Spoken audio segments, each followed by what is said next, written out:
বহুমুখী farms limited শ্যামল বাংলায়। এখন আপনাদের জন্য থাকছে কুমিল্লার বিসমিল্লা মৎস্য খামারের উপর মূল প্রতিবেদন।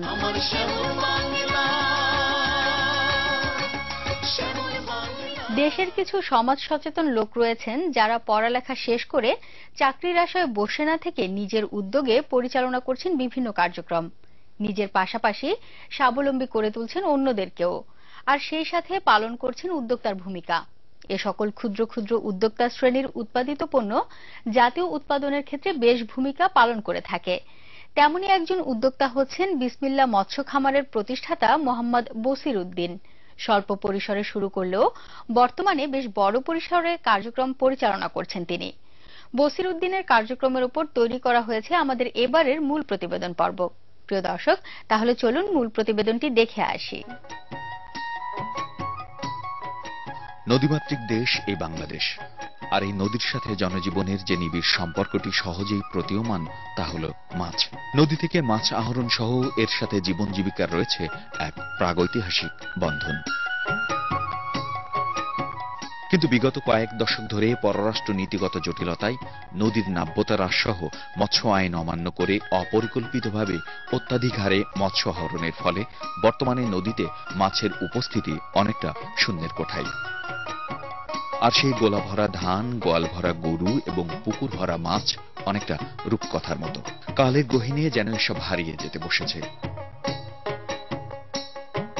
একদিকে জনসংখ্যা বৃদ্ধি, অন্যদিকে খাদ্যের অপ্রতুলতা, এ যেন বিশ্ববাসীর কাছে অভিশাপ স্বরূপ, যার দরুন বিজ্ঞান ভিত্তিক এবং স্বল্প পরিসরে অধিক পণ্য উৎপাদনের পদক্ষেপ গ্রহণ করতে হচ্ছে। এই পদক্ষেপ গ্রহণ করতে হচ্ছে কৃষির সকল ক্ষেত্রে। আমাদের দেশেও অনুরূপভাবে কৃষিপণ্য উৎপাদন করা হচ্ছে, আর এ সকল ক্ষেত্রে বিশেষ অবদান রাখছেন বিজ্ঞানীগণ, সমাজ সচেতন কিছু মানুষ এবং শিক্ষিত বেকার যুবকেরা, যারা প্রতিনিয়ত পরিশ্রম করছেন এবং চেষ্টা চালিয়ে যাচ্ছেন কিভাবে খাদ্যে স্বয়ংসম্পূর্ণ হওয়া যায়। কৃষি বিষয়ক বিভিন্ন অংশের মধ্যে একটি উল্লেখযোগ্য অংশ জুড়ে আছে মৎস্য খাত। এই মৎস্য খাতের পুরনো ঐতিহ্য বিস্ময়কর হলেও বর্তমানে কালের গহীনে হারিয়ে যেতে বসেছে সেই ঐতিহ্য। কিন্তু বর্তমানে দেশের কিছু মানুষ মাছের সেই পুরনো ঐতিহ্য ফিরিয়ে আনার চেষ্টা করছেন। এ সকল মানুষের মধ্যে একজন হচ্ছেন কুমিল্লা জেলার লাকসাম উপজেলার বিসমিল্লা মৎস্য খামারের প্রতিষ্ঠাতা মোহাম্মদ বসির উদ্দিন।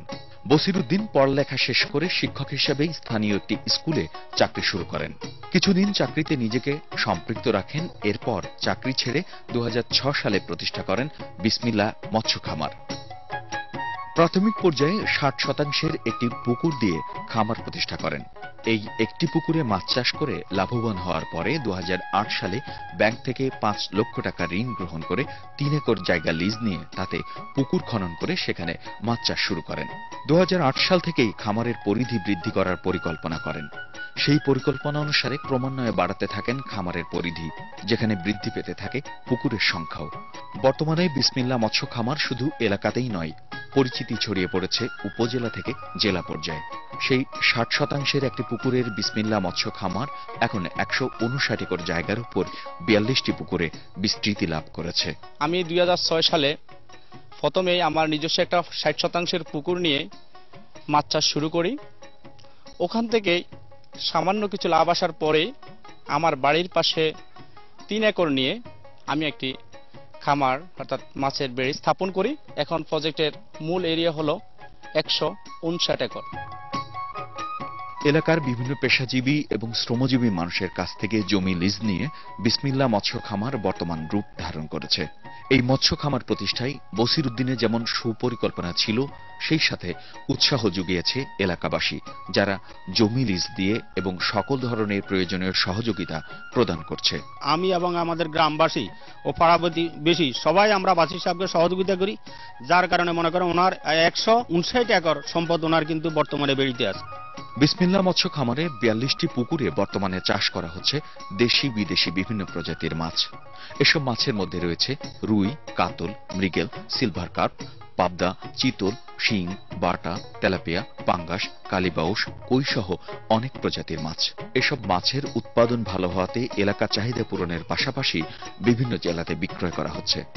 আর বিক্রিত অর্থ থেকে খামারের যাবতীয় ব্যয়ভার বহন করেও বছরে প্রায় 1 কোটি টাকার মতো আয় হচ্ছে। আমি আমার 52 একরের কথা বলবো, যেহেতু প্রথম বছর, ওখানে প্রথম বছরেই খরচ সাধারণত একটু বেশি থাকে, তো সবগুলা বাদ দিয়ে মোটামুটি আমরা প্রায় 20-22 লাখ টাকার মতো প্রফিট করতে পেরেছি। তবে ইনশাল্লাহ এটা আরো বেশি করা সম্ভব। এই খামার প্রতিষ্ঠায় বসিরউদ্দিন যেমন লাভবান হয়েছেন, সেই সাথে লাভবান হয়েছে কিছু বেকার যুবক। এখানে বর্তমানে 38 জন শ্রমিক, 6 জন ম্যানেজার এবং একজন বিশেষজ্ঞ প্রতিনিয়ত কাজ করছেন। এখানে কাজ পেয়ে অনেকেই আজ স্বাবলম্বী।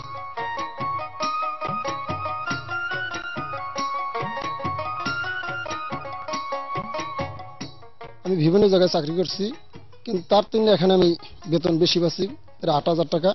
এই দাম আমার খুব ভালো চলতেছে। মাছ উৎপাদনে যেন কোনো প্রকারের সমস্যা সৃষ্টি না হয়, তার জন্য প্রয়োজনীয় পদক্ষেপ গ্রহণ করেছেন তিনি।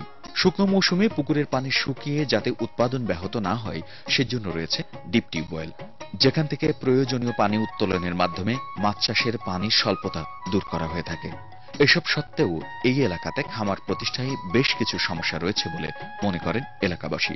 উৎপাদিত মাছ বাজারজাতকরণের জন্য প্রয়োজনীয় রাস্তার অভাব এবং বিদ্যুতের স্বল্পতা খামার প্রতিষ্ঠায় সবচেয়ে বড় বাধা হিসেবে কাজ করে। যদি প্রয়োজনীয় রাস্তা এবং বিদ্যুতের পর্যাপ্ততা থাকত, তাহলে এই এলাকাতেই আরো খামার প্রতিষ্ঠা করে দেশের আমিষের যোগান দেওয়া সম্ভব হতো।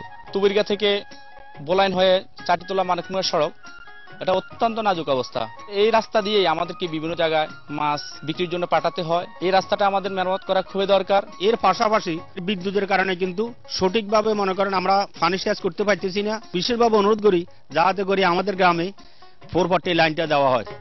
এরপরও বিসমিল্লাহ মৎস্য খামারের সফলতা দেখে এলাকার বেশ কিছু লোক খামার প্রতিষ্ঠায় নিজেদেরকে সম্পৃক্ত করেছেন।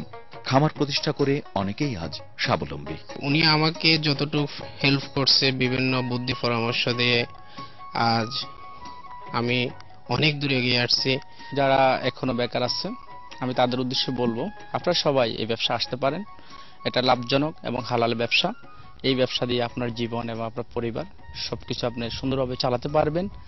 সর্বাত্মক সহযোগিতা আপনাদের জন্য থাকবে। প্রিয় দর্শক, এই ধরনের কার্যক্রম পরিচালনার মাধ্যমে স্বাবলম্বী হওয়ার যথেষ্ট সম্ভাবনা রয়েছে। সেই সাথে দেশের আমিষের চাহিদা পূরণের ক্ষেত্রে বিশেষ ভূমিকা পালন করা